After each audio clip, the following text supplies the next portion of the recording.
All right, come on in, grab a seat. Welcome to the team. I want to walk you through the single most important tool you are ever going to use around here. And no, it's not some fancy app with a bunch of buttons. Where we're going, we don't need them. So welcome to your first day on the command line.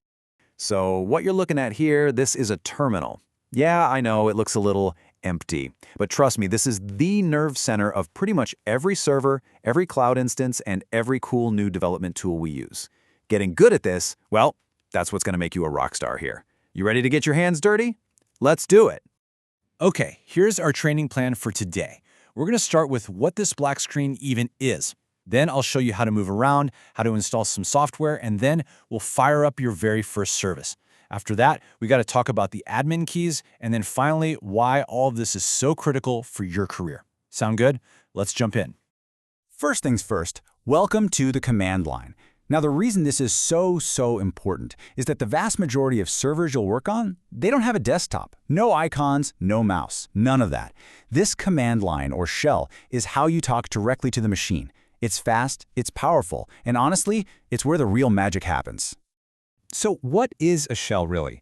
You can think of it like a translator. You type in commands in a language you understand, and the shell translates that into actions that the operating system can execute.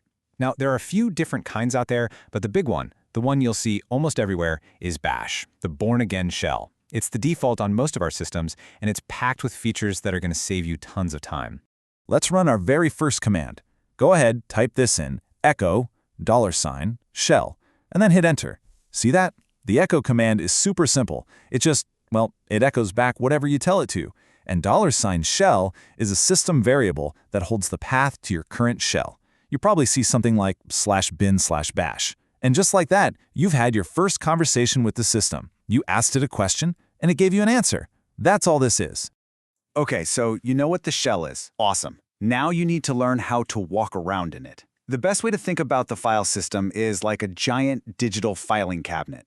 The command line is how you're going to open drawers, find the files you need, and, keep everything neat and tidy. Before you go exploring, you got to know where you're starting from, right? The pwd command, which stands for print working directory, is basically your "you are here" sign on the map. Type it in, it'll show you exactly where you are in that giant filing cabinet. You're going to use this one all the time.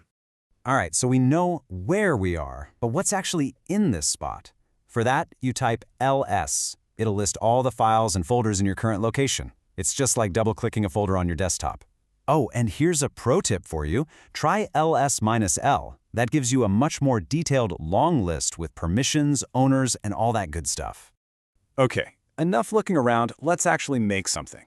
To create a new folder, or as we call it, a directory, you use mkdir new directory. Bam, done. And if you want to create a new empty file, you use the touch command, like touchnewfile.txt. This is really handy for creating config files before you edit them. And there you go. You're not just a visitor anymore. You're actually building stuff. Okay, stop. Take a screenshot of this, or write it down. This is your first official cheat sheet. These 8 commands are the absolute bedrock of managing files. We've seen a few, but the others are just as important. cd to change directories, cp to copy, mv to move or rename, and the very powerful rm to remove. You will use these commands literally every single day. Master these and you're halfway there. All right, you've got a workspace, you know how to move around, but it's pretty empty. You need tools to do your job. Now, on Linux, we don't go to some graphical app store.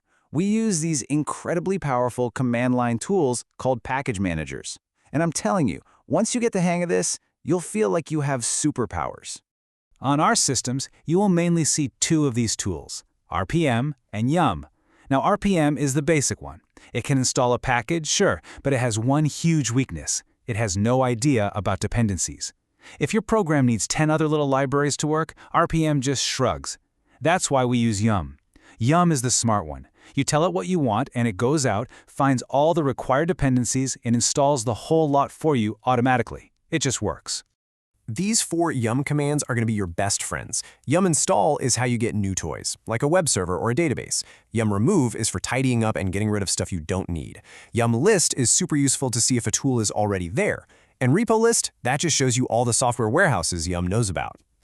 So, you've installed a new tool, maybe it's a web server. Great, but how do you get it to run all the time? In the background, so it's always available, even if you log out or the server reboots? Well, you run it as a service. A service is really just a program that's designed to run in the background, managed by this amazing thing called systemd. Think of systemd as the supervisor of the whole system. Its job is to start your services when the machine boots up, and more importantly, to keep an eye on them. If one of your apps crashes, systemd will notice and restart it for you. This is the secret to making our applications reliable. And here's the best part. You can turn your own applications into a proper service. It's a simple 4-step recipe. First, you create a little configuration file. Second, in that file, you tell systemd what command to run. Third, you tell systemd to reload so it sees your new file. And finally, you use a command called systemctl to start it up.